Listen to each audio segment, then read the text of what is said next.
In the small lively village of Amankwe, there lived a girl named Olamma. She was very beautiful, with a smile that could brighten the darkest night. However, she was very thin, almost like a delicate wisp, and her frail body showed the signs of starvation. Her limbs were slender, her waist narrow, and her face, though gaunt, held an exquisite grace that captivated anyone who looked closely enough. Olamma's life was not a fairy tale. When her mother died, she was just 5 years old, and her auntie Ngozi took her in.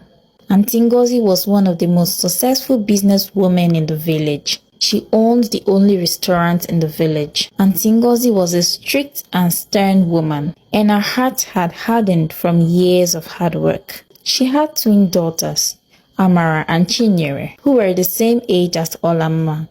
Unlike Olamma, they were plump and well-fed, always dressed in fine clothes and adorned with beads that jingled as they walked. Olamma, in contrast, was a mere shadow in her auntie's household. Her thin frame was a testament to the starvation she endured, as her aunt and cousins forced her to eat scraps left by customers, if she was lucky enough to eat at all. Olamma's days were filled with endless chores from dawn until dusk. She washed dishes, served food in the restaurant, fetched water, washed all the clothes in the house, and scrubbed the floors. My friend, scrub that floor harder, you lazy pig. She was always screamed at and never appreciated. Her hands were rough, and her feet sore from constant labor. Her cousins sat by day and night gossiping and dressing up. Yet, despite the hardship, there was a spark within Olamma that refused to be extinguished. Olamma loved to dance. Whenever she heard the rhythm of drums or the melody of a song, her body would move instinctively. She could shake and whirl her tiny waist with a grace. Even when fetching water or washing dishes, she would find moments to lose herself in the music, her heart momentarily free from the burdens of her life. In the market square, Olamma's dancing became both a source of joy and ridicule. The villagers mocked her slim frame, calling her cruel names. They predicted a bleak future for her.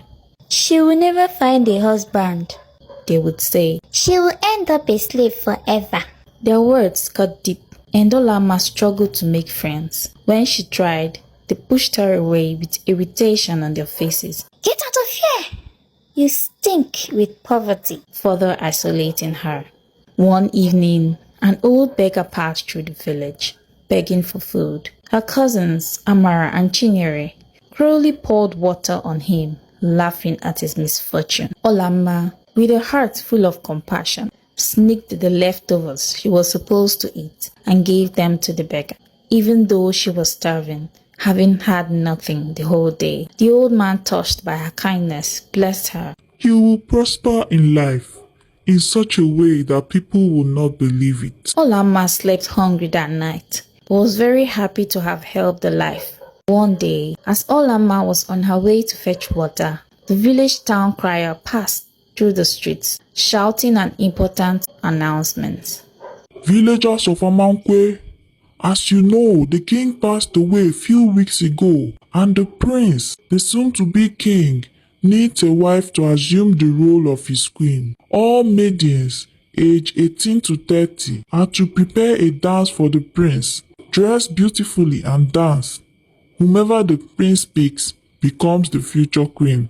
Olamma knew immediately that the news was not for her.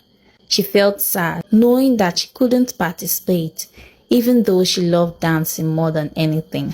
The maidens buzzed with excitement and anticipation. Every young girl started to prepare, dreaming of becoming the future queen. Their mothers bought expensive wrappers to prepare them for the dance. Auntie Ngozi made sure to prepare her daughters well for the occasion, buying them expensive clothes, while Olamma wore rags. Auntie Ngozi even made Olamma teach Amara and Chinyere some dance steps, which she did happily. Whenever Olamma went on errands, she overheard girls discussing and arguing by the stream. Take a look at me now. Full package.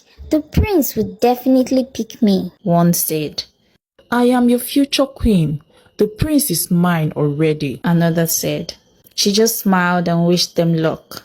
As the day of the dance approached, the village square buzzed with excitement. Olamma watched from a distance as the girls, dressed in their finest clothes, eagerly anticipating their moment before the prince. On the day of the event, Olamma stood back, watching the festivities unfold.